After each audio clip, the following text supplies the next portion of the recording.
Hermanos, Dios les bendiga a todos. Un gran abrazo para cada uno de ustedes. Damos gracias a Dios que nos acompaña en esta mañana. Puede tomar asiento.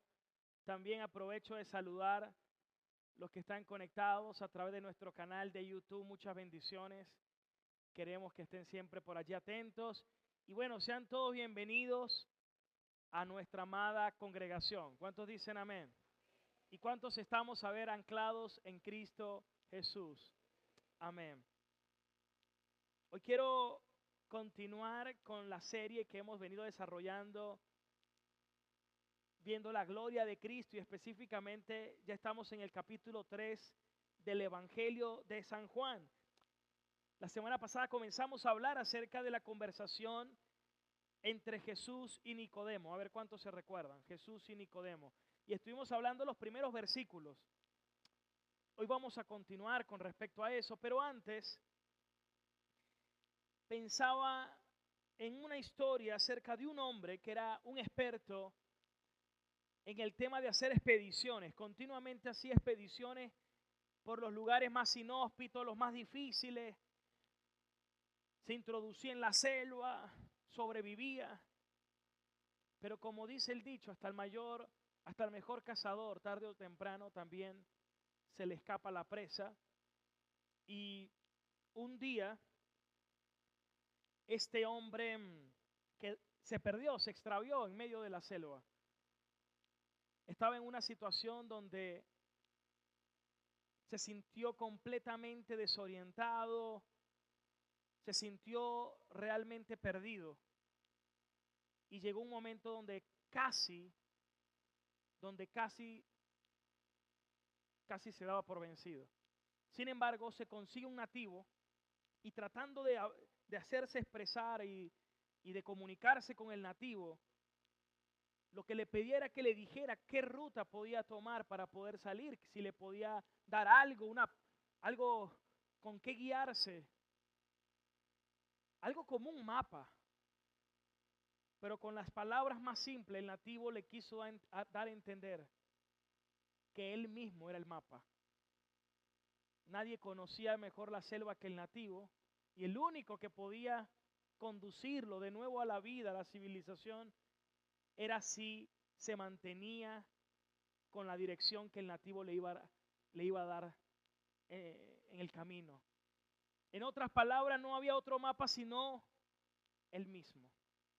Y acerca de eso vamos a estar conversando en esta mañana, porque una de las palabras que Jesús le dijo a Nicodemo fue esta: nadie subió al cielo y descendió, sino solo el que descendió del cielo, que es el Hijo del Hombre que está en el cielo. No hay una manera de poder tener vida eterna, de poder llegar a Dios, de poder llegar al cielo, de poder llegar al reino de Dios, de poder llegar al Padre, sino única, sola y exclusivamente a través de Cristo. Amén. Y de eso vamos a estar compartiendo en esta mañana. Pero quiero que me acompañen a leer conmigo Juan capítulo 3, versículo 7. Juan capítulo 3, versículos 7 al 15, dice Jesús a Nicodemo: no te maravilles de lo que te dije, que es necesario nacer de nuevo. Y le da una ilustración, le dice: el viento sopla de donde quiere y tú oyes su sonido, mas tú no sabes de dónde viene, ni tampoco tú sabes a dónde va. Así es todo aquel que es nacido del Espíritu Santo. Y respondió Nicodemo y le dijo: ¿cómo puede hacerse esto? Miren, ¿cómo puede hacerse? ¿Cómo puedo hacerlo? ¿Qué tengo que hacer yo? ¿Qué puedo hacer para obtenerlo? Y Jesús le dijo: ¿eres tú maestro de Israel y no sabes esto? Lo exhortó. De cierto te digo, que lo que sabemos hablamos y lo que hemos visto testificamos, y ustedes no reciben nuestro testimonio. Si te he dicho las cosas terrenales y no crees, es una confrontación, lo está exhortando, no crees, ¿cómo vas a creer entonces si te dijera las celestiales? nadie subió al cielo y descendió, sino el que descendió del cielo, el Hijo del Hombre que está en el cielo, es lo que le está diciendo. Y como Moisés levantó la serpiente en el desierto, así es necesario que el Hijo del Hombre sea levantado, para que todo aquel que en él cree no se pierda, mas tenga vida eterna. Amén. Hoy quiero compartir la segunda parte del mensaje de la semana pasada. Vamos a ver la lámina, si por ahí la tenemos. Ahí está. Nacer de nuevo, el camino a la vida eterna, segunda parte. Bueno, vemos una conversación entre Jesús y un fariseo. Este fariseo llamado Nicodemo, como lo hablábamos la semana pasada, llegó a Jesús de noche, no quería verse involucrado en esto, que lo comprometiera, ya que este no solamente era un fariseo, sino que pertenecía al Sanedrín, era un principal de la sinagoga, era un maestro de Israel, era algo así como un juez de la Corte Suprema de Israel, que según la ley juzgaba a la nación. Recuerde que la ley mosaica era la constitución de la nación. Y ese era el caso de Nicodemo. Y vemos cómo Jesús le habla acerca de la necesidad para ver el reino de Dios. Y a lo largo del mensaje de hoy, quiero hablar de 3 pasos que te llevarán al reino, o que fue lo que el Señor hizo con Nicodemo. Primero le da una explicación, luego le da una exhortación, para finalmente hacerle una invitación. Repito, una explicación, luego le da una exhortación, para finalmente hacerle una invitación.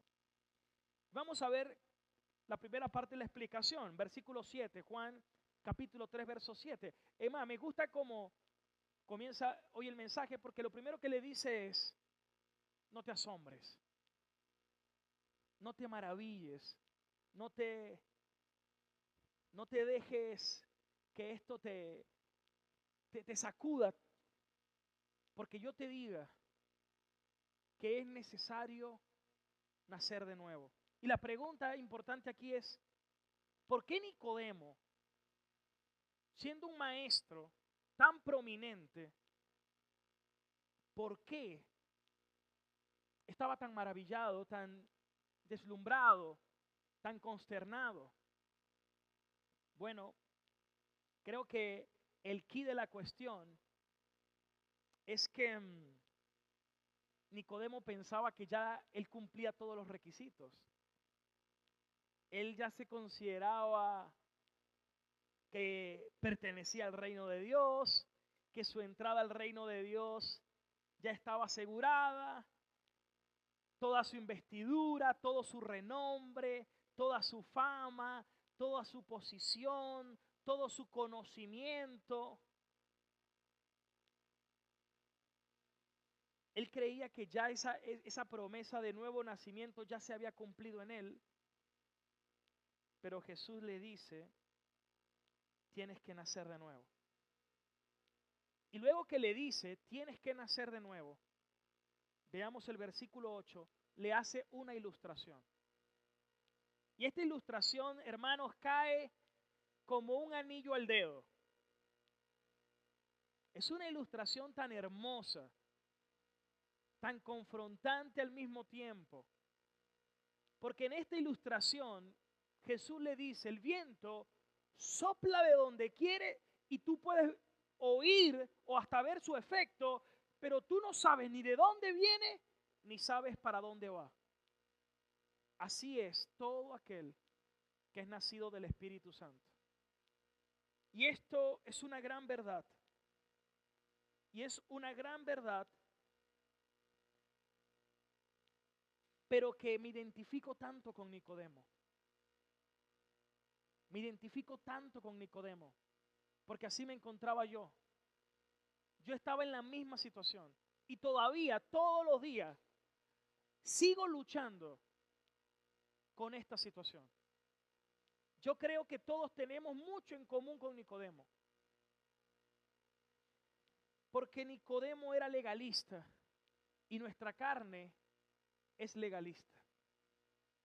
Nicodemo era muy religioso y nosotros somos muy religiosos. Nicodemo, él hizo una pregunta en esa conversación: ¿cómo puedo hacer eso? Y nosotros creemos, ahí lo ven en el 9, ¿cómo puede hacerse esto? Volvamos al 8. Pero la forma como Jesús lo ilustra es con el viento. Y es más, la palabra viento y espíritu en griego se parecen mucho. Son muy similares. Y entonces aquí Jesús le está diciendo: tú no puedes controlar el viento. Tú no lo puedes controlar. Es más, alguien puede decir: oye, bueno, pastor, pero un ventilador, estoy controlando un viento. Bueno, es un ventilador que puede alcanzar un poquito, pero no estamos hablando de un viento de toda la tierra. No lo podemos controlar, ni puedo controlar de dónde viene ni a dónde va. Piensa en un tornado. Estamos en pleno siglo XXI. Estados Unidos, de las potencias más grandes del planeta. Y cuando viene un tornado, lo único que puede decir es: salgan corriendo, salgan de aquí, no hay otra. Va a devastar, no sabemos. Podemos predecir ciertas cosas, pero al fin no vamos a saber con exactitud ni de dónde viene ni a dónde va. De la misma forma es la obra del Espíritu Santo. Pero eso es contrario con lo que la cultura evangélica nos ha enseñado. Somos una iglesia que cree y predica el evangelio, pero hemos sido muy mal influenciados por una cultura evangélica donde creemos que todo lo controlamos nosotros. Donde decimos: bueno, tú tienes que declarar para que eso suceda. Y yo declaro que se sane. Como que si yo puedo pasar por encima incluso de la soberanía de Dios. Como que si yo decreto que esto va a cambiar, esto va a cambiar. Y eso nos lo metieron tanto que creemos que es así. Donde nos enseñaban al punto de que creemos que todo depende de nosotros. Si yo ayuno va a pasar esto. Si yo ayuno va a pasar aquello. Y nunca el ayuno fue dado para que nosotros estemos forzando el brazo de Dios. Si yo ayuno, hermanos, es porque simplemente quiero ser sensible a la voz de Dios. La oración no es para que yo cambie a Dios. Si dicho sea de paso, Él es el que produce en nosotros tanto el querer como el hacer por su buena voluntad. Cuando a ti te sale algo bueno de tu corazón, ¿de dónde viene? De ti mismo. Tú te atribuyes que viene de ti. Hermanos, toda dádiva, toda buena dádiva proviene de lo alto, del Padre de las luces, en el cual no hay mudanza ni sombra de variación. Todo eso proviene de nuestro Dios. Como dijo Pablo, no hay nada que no me haya sido dado de parte de Dios. Pero hemos estado en una cultura tan inmersa que nos los han metido tanto que todo depende de mí.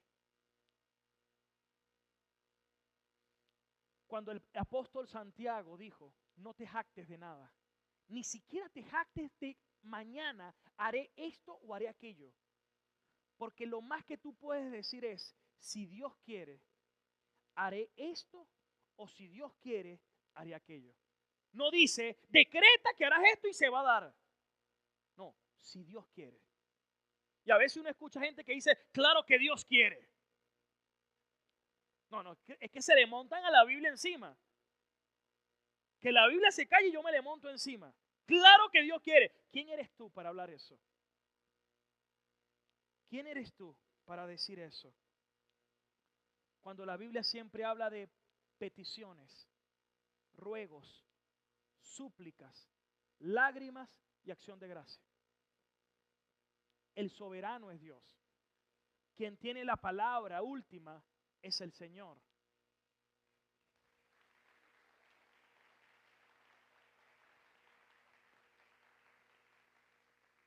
¿Cuál es la palabra de un hombre manso? La palabra favorita de un hombre manso: no se haga mi voluntad, sino la tuya. No se haga mi voluntad, sino la tuya. Lo que pasa es que hoy, hermano, la gente no lee la Biblia. Ese es el problema. Hay una ignorancia terrible de la Biblia. Y leen la Biblia, agarran un versículo por aquí, agarran un versículo por allá y descontextualizan. Cuando a usted le hacen un contrato, usted lee el contrato, agarra una palabra por aquí y una palabra por allá. O cuando usted le hacían una carta, usted agarraba una frase por aquí y empezaba por atrás y terminaba al inicio. Eso es algo incoherente. Yo necesito saber qué viene hablando el Señor a lo largo de toda la historia de redención. Y por eso cada texto debemos estudiarlo dentro de su contexto. Tú no puedes controlar el viento. Yo no puedo controlar el viento. Anécdota. Me acuerdo, mientras preparaba el mensaje, me recordaba de esto. Hace muchos años, yo estaba con mi familia y yo les dije, ahí en el Evangelio de la Prosperidad en el Auge, yo voy a pelear por ustedes, yo voy a orar por ustedes, yo si me toca orar, oraré, ayunar y voy a vigilar, y si me toca montármelo en los hombros, me los monto en los hombros para que conozcan y le sirvan a Dios.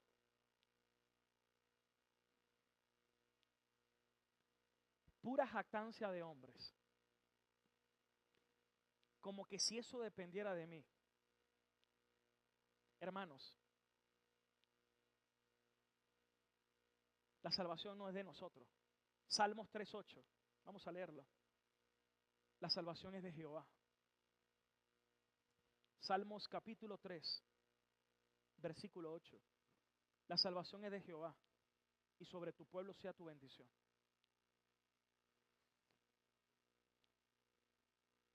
Un día me di cuenta que no depende de mí la salvación de mi familia, ni siquiera la de mis hijos, ni siquiera.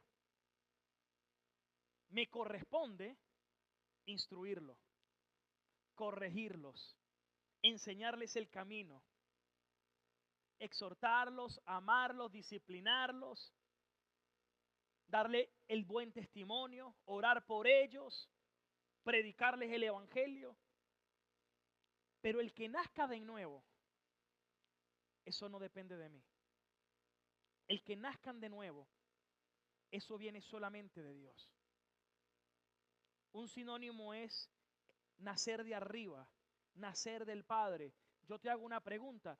¿Quién está aquí en esta mañana, aquí porque se engendró a sí mismo? Ninguno. Usted fue engendrado por otro. De la misma manera, para nacer de nuevo es porque somos engendrados de arriba, es decir, de nuestro Padre Celestial. Y eso es una obra divina y soberana de Dios. ¿Cuánto le dan la gloria a Dios? Dale fuerte el aplauso al Señor. ¿Cuántos toman esa palabra? ¿Qué me corresponde a mí? Corregirlos, enseñarlos, exhortarlos, estorbarlos. Pero yo no puedo convertir a nadie.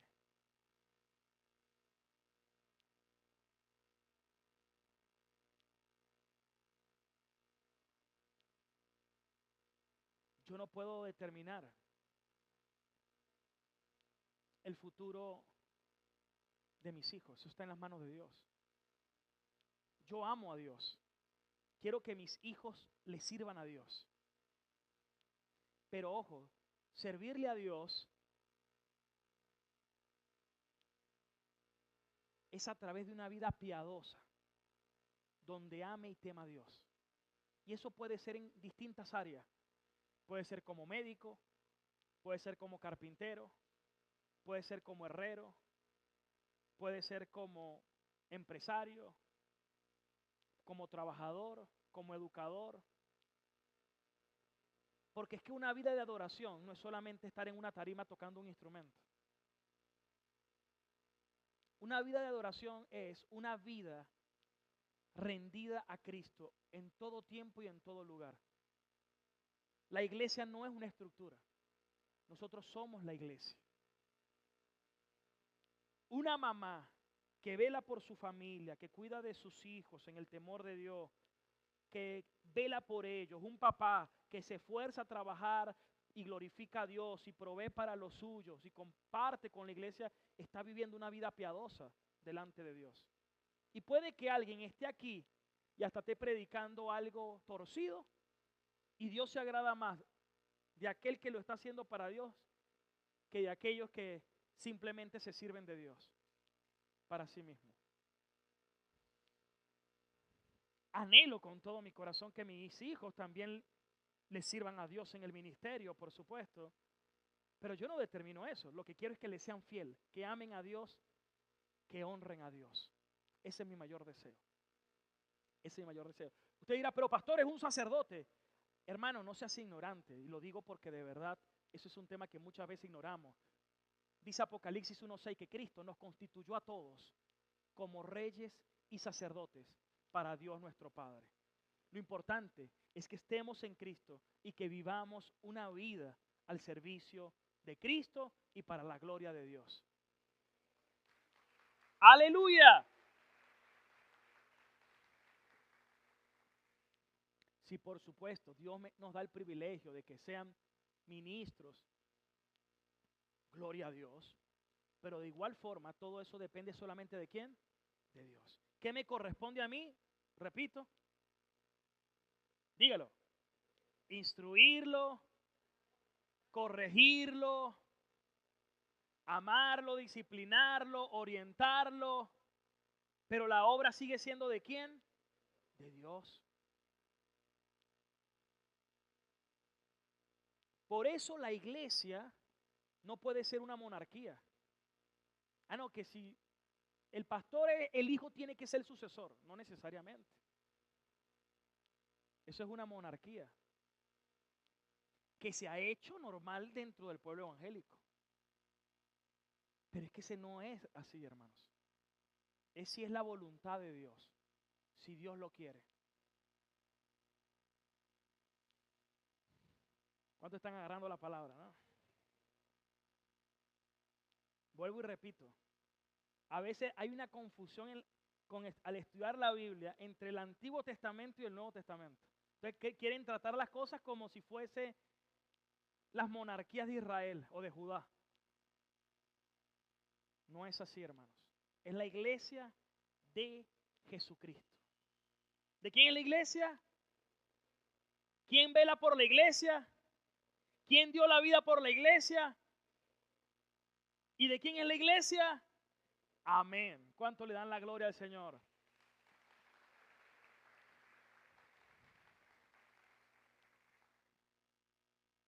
Ojo, esto lo entiendo es ahora.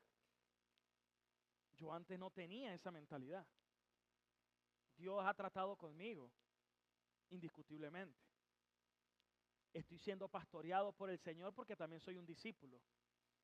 Por eso que en la iglesia tenemos que aprender a amarnos y a soportarnos los unos a los otros. ¿Cuántos toman la palabra? Veamos Hechos 16:14. Miren este texto. Hechos 16:14. Es un texto muy conocido.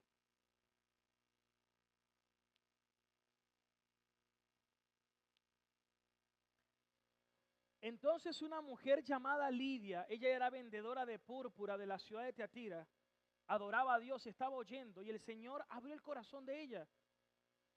Pero ya va, si leemos desde el 12, desde el versículo 12, dice que de allí fueron a Filipos, que es la primera ciudad de la provincia de Macedonia y una colonia, y estuvimos en aquella ciudad algunos días, versículo 13. Y un día de reposo salimos fuera de la puerta, junto al río, donde solía hacerse la oración, y sentándonos hablamos, dice el apóstol, ¿a qué dice? ¿Le hablaron a quién? a las mujeres que se habían reunido. Versículo 14. Y de todas esas mujeres, específicamente había una mujer llamada Lidia, que era vendedora de telas, trabajaba en la industria textil y adoraba a Dios, que estaba oyendo. Y el Señor le abrió el corazón de ella. No dice que se lo abrió a todos. ¿Y por qué Dios no se lo abrió a todos? Hermano, eso es voluntad soberana de Dios. Le abrió el corazón a ella. La pregunta es, ¿y por qué Dios no le abre el corazón a los 6.000 millones de habitantes que hay actualmente? Y ya. Porque eso es soberanía divina, hermanos. No es del que quiere, ni del que corre, sino del que Dios tenga misericordia. Dígalo conmigo, no es del que quiere. Ojo, eso está en Romanos 9. No es del que quiere. Vamos a buscar la cita para que no se vayan con la duda.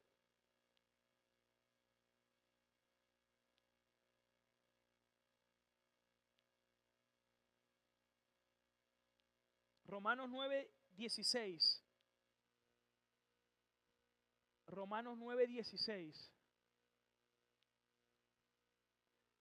Por lo tanto, la elección divina, la elección que hace Dios de escoger para salvación, eso es lo que está hablando Pablo, no depende ni del deseo ni del esfuerzo humano, sino de la misericordia de Dios.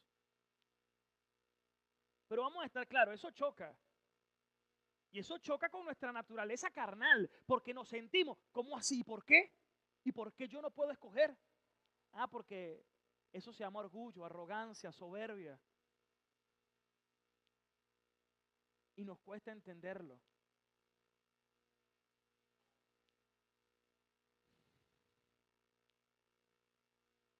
Es la misericordia de Dios. ¿Por qué dice que Dios mandaba a Moisés a predicarle a Faraón? ¿Y por qué también dice el texto que Dios le endurecía el corazón a Faraón? Lo mandaba y le endurecía. ¿Y por qué le endurecía, pues? ¿Cuántos están conmigo, no? Es más, eso es lo que viene hablando Pablo en Romanos 9. Vamos a ver los versículos anteriores. Ya le voy a pasar exactamente la cita. Romanos 9.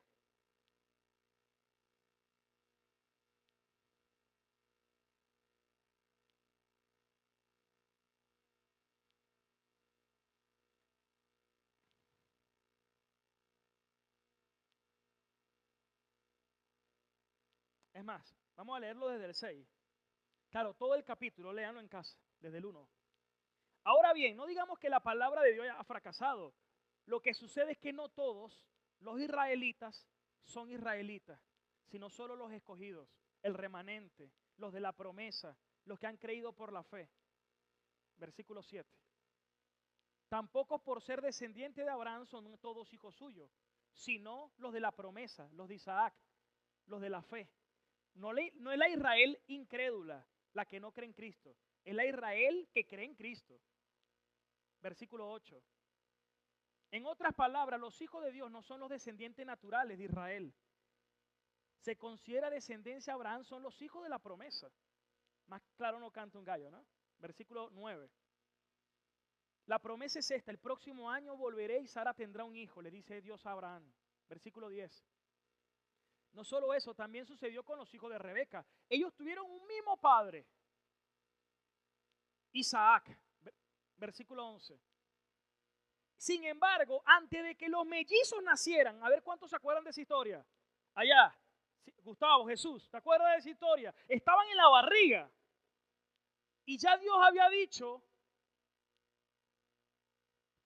que hicieran algo bueno o malo, y para confirmar el propósito de la elección divina, versículo 12, no en base a las obras, antes de que nacieran, ya Dios dijo, el menor va a servir al mayor. Perdón, el mayor va a servir al menor. Antes de que nacieran, no habían nacido y ya Dios había establecido que el mayor iba a servir al menor. ¿Por qué? ¿Cómo lo llama aquí? Volvamos al 11. Por la elección divina. Por la elección divina. Volvamos al 12. Ahora el 13. Es más, dice, amé a Jacob y aborrecí a Esaú. ¿Y por qué? Ni siquiera habían nacido. Elección divina.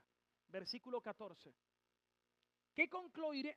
La pregunta que todos ustedes se hacen, la natural, la lógica. ¿Qué vamos a concluir? Dice Pablo. ¿Es acaso Dios injusto? Porque entonces la pregunta lógica es, no, pero entonces Dios sí es injusto, si ni siquiera habían nacido. Y Pablo se anticipa y dice, ¿es acaso Dios injusto? Y te lo está respondiendo en vivo y en directo. De ninguna manera. Versículo 15. Es un hecho que a Moisés le dice, yo tengo misericordia de quien yo quiera tener misericordia y me compadeceré de quien yo me quiera compadecer. Es una misericordia que usted esté aquí. No porque usted es más bueno, no porque usted tenga más mérito, no porque usted sea chévere, no porque usted no, hermano. Misericordia divina, es por gracia. Versículo 16. Por lo tanto, la elección no depende del deseo humano ni del esfuerzo humano, sino solo de la misericordia de Dios. Versículo 17. Porque la Escritura le dice a Faraón, te levanté precisamente para mostrar en ti mi poder y para que mi nombre sea proclamado por toda la tierra. Versículo 18.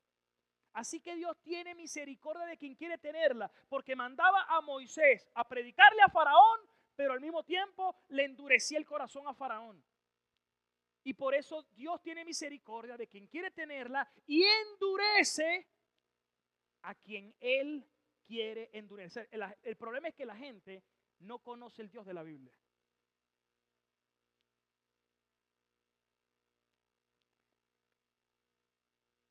¿Cuántos toman esta palabra?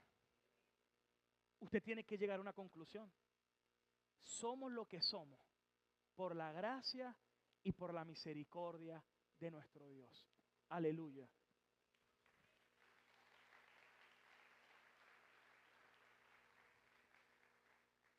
Ahora, pensemos en Nicodemo. ¿Verdad que nos parecemos a Nicodemo? Porque seguramente usted aquí estaba luchando, lo confronta, lo sacude, lo mueve. Pero te voy a decir algo, ¿quién tiene más que despojarse, tú o Nicodemo?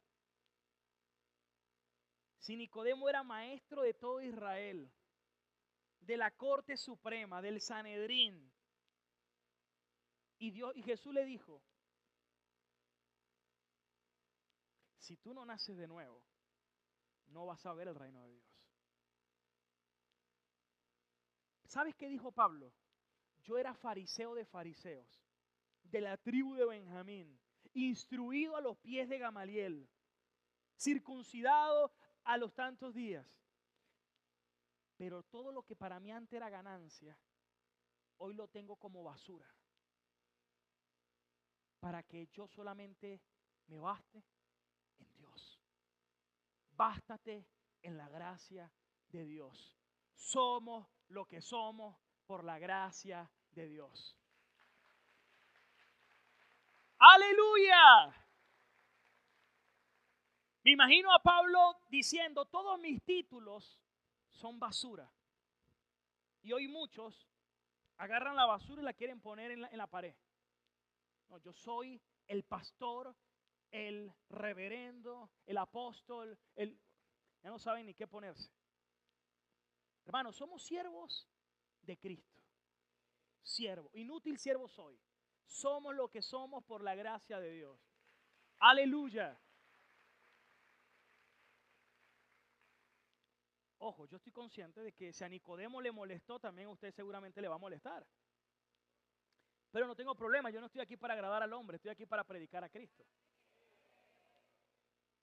Porque si le sirviera el hombre, bueno, estuviera descalificado.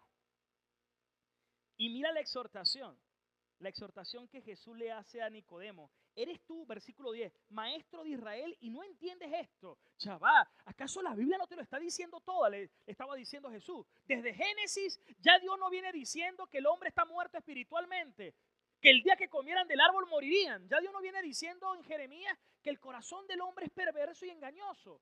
Ya no venía diciendo también que las obras que ustedes hacían son trapos de inmundicia. Ya Dios no decía a través del Salmo 14 que no había ni uno solo justo, ni uno solo bueno, ni uno solo que busque a Dios.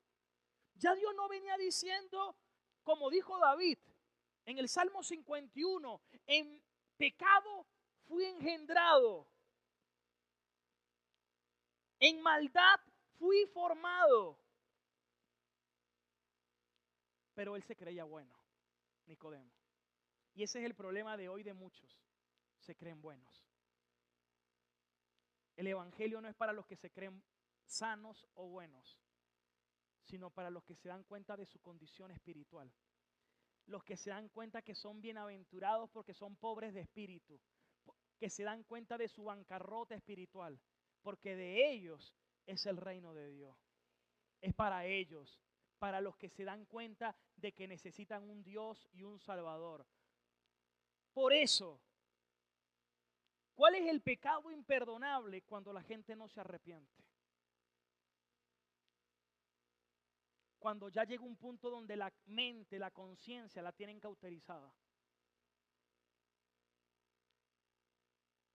Porque el de corazón quebrantado y contrito, el Señor no le echa fuera.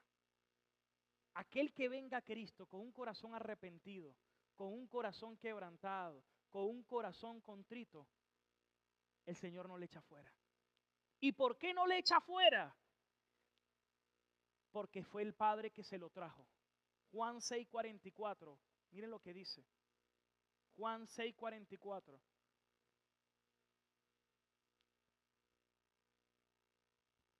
Jesús también dice aquí, nadie puede venir a mí si el Padre que me envió no le trajere.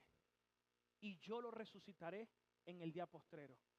Nadie puede decir, es que yo soy el que busco a Dios. No, hermanos. El Señor es el que busca la oveja perdida. La monta en el lomo y la trae al rebaño. Por sus ovejas Cristo murió. Él va a dar su vida por su oveja. Él va a buscar a su oveja. Pero hay gente que nunca se va a arrepentir y nunca van a creer. Hay una invitación continua. Arrepiéntanse, crean. Pero no todos van a venir. Debemos predicarle a todos, a todos. De mí no depende. Y a mí no me corresponde saber si alguien es bueno o no.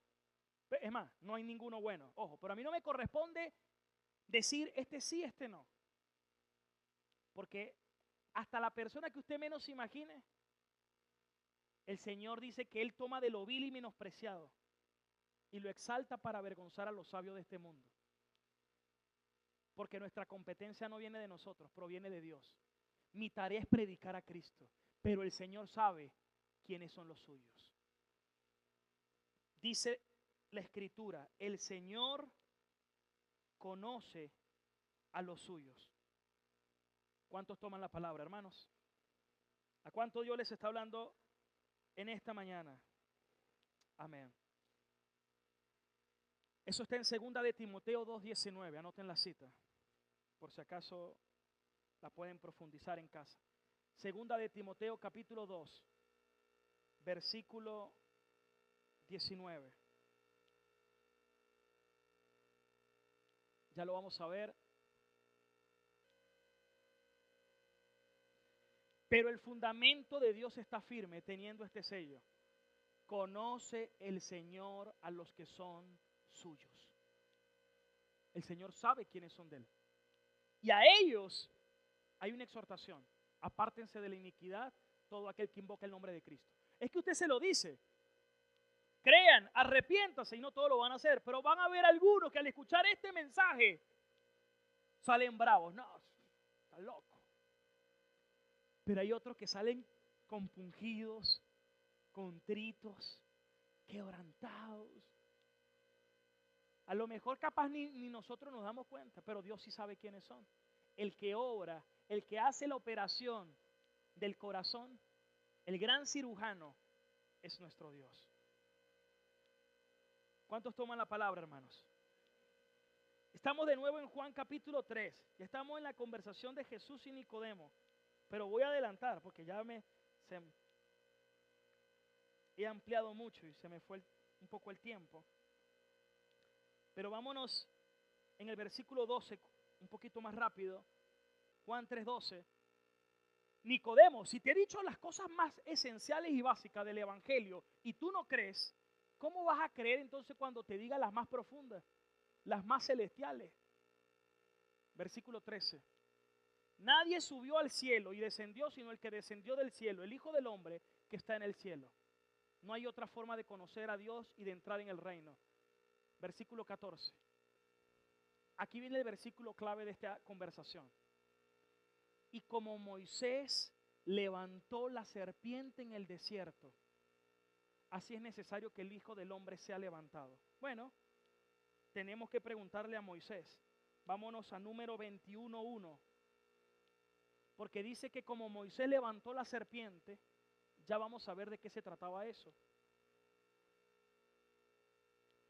Es más, número 21:4 específicamente. ¿Se recuerdan cuando el pueblo de Israel estuvo por el desierto? Ya habían muerto la primera generación, la generación de los padres. Ahora estaba la segunda generación. Versículo 4. Ahora era la segunda generación. Dice, después partieron del monte de Or, camino del Mar Rojo, para rodear la tierra de Edom. Y se desanimó el pueblo por el camino. Mire, una de las razones fundamentales por la cual somos iglesia y debemos congregarnos es para animarnos los unos a los otros. Tenemos que cuidar ese desánimo terrible y peligroso. Dice que se desanimó el pueblo, versículo 5. Y habló el pueblo contra Dios y contra Moisés. ¿Qué hablaron? ¿Por qué nos hiciste salir de Egipto para que muramos en este desierto? Pura queja, ¿verdad?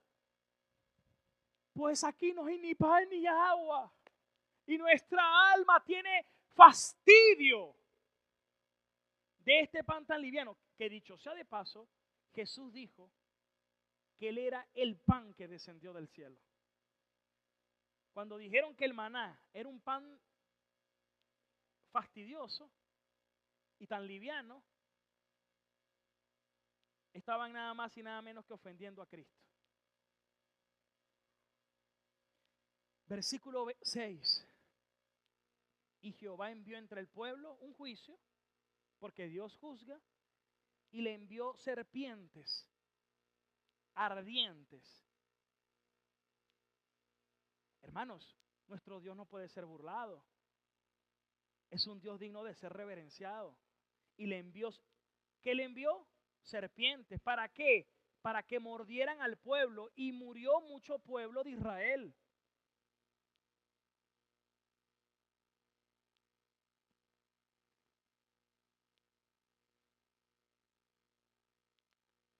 Nadie debería predicar Juan 3:16 sin predicar Juan 3:18. Porque de tal manera amó Dios al mundo, que ha dado a su Hijo unigénito, para que todo aquel que en Él cree no se pierda, mas tenga vida eterna. Y el 18. Pero todo aquel que no cree ya ha sido condenado. Ya ha sido condenado. El evangelio es buenas noticias para el que cree, malas noticias para el que no cree. Les tengo dos buenas noticias. Para los que creen, Cristo viene pronto. Para los que no creen, les tengo una mala noticia. Cristo también viene pronto y los va a juzgar. ¿Cuántos toman la palabra? Y dice, y murió mucho pueblo, versículo 7. Pero como Dios es tan grande en misericordia,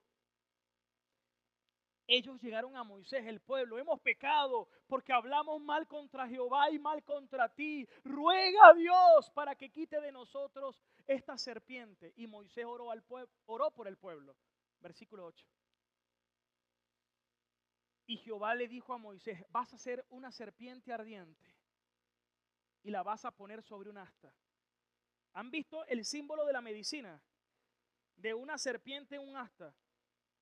Bueno, ya sabe de dónde viene, porque creen que a través de ella está la sanidad.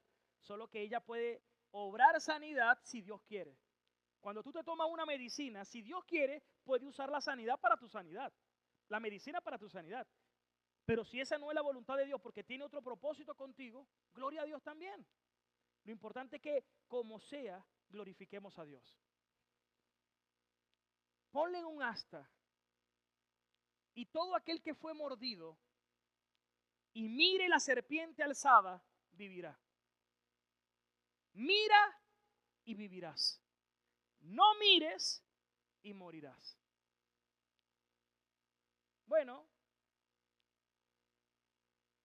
Jesús está diciendo que así como la serpiente fue alzada en el desierto, así el Hijo del Hombre también tenía que ser alzado. Ojo, no fue que Jesús dijo, ay, ¿verdad que esa historia está por allá? Voy a mencionarla allí porque cae chévere. No, esto estaba escrito porque ya Dios estaba anticipando cómo el pecado del hombre es mortal. Porque la paga del pecado es muerte. Y ya Dios había dicho que iba a aplastar la serpiente. Y ya Dios había dicho que iba a juzgar la maldición. Y por eso, en esa asta, hay un juicio de Dios castigando el pecado del pueblo. Bueno, así como la serpiente fue alzada, el Hijo del Hombre tiene que ser alzado en la cruz. Para que todo aquel que lo mire, para que todo aquel que en Él crea, no se pierda, sino que tenga vida eterna. Gloria a Dios, hermanos. Vemos el daño terrible que hace el pecado. Produce muerte. Pero el Señor vino a salvarnos. Por su llaga fuimos sanados. ¿De cuál enfermedad? De la mordedura, del pecado, que mata, que destruye, que condena. Volvamos a Juan 3:15. Entonces dice, así como Moisés levantó la serpiente, es necesario que el Hijo del Hombre sea levantado para que todo aquel que en Él cree no se pierda, mas tenga vida eterna. Hermanos, pongamos la mirada en Cristo. Tú que estás escuchando este mensaje hoy, pon tu mirada en Cristo. Solo en Él puedes conseguir verdadera libertad, verdadera salvación. Y puedes tener la salvación de tu alma. Y puedes ser reconciliado con Dios. Y pasar de la muerte a la vida eterna que el Señor promete para los que creen en Él. Hoy el Señor nos da una demanda, crean, arrepiéntanse. Pero Él también nos da la provisión. Él nos da la fe para salvación. Porque la fe es un don de Dios, para que nadie se jacte, para que nadie se gloríe. Y el único mensaje que contribuye a la fe salvadora es el mensaje del Evangelio de Cristo. Porque la fe viene por el oír y el oír por la palabra de Dios. No es la fe del mundo. No es, hermano, tengo fe que la Vinotinto va para el mundial. No es esa fe. No es que tengo fe que me voy a ganar la lotería. No es esa fe. Es la fe en Cristo Jesús la que verdaderamente puede dar salvación y vida eterna. ¡Aleluya! Cristo vive. ¿Cuántos se gozan en el Señor? ¿Cuántos quieren poner su mirada en Él y ser sanados por Él? Ser transformados por la gracia salvadora del Señor. Vamos a estar de pie.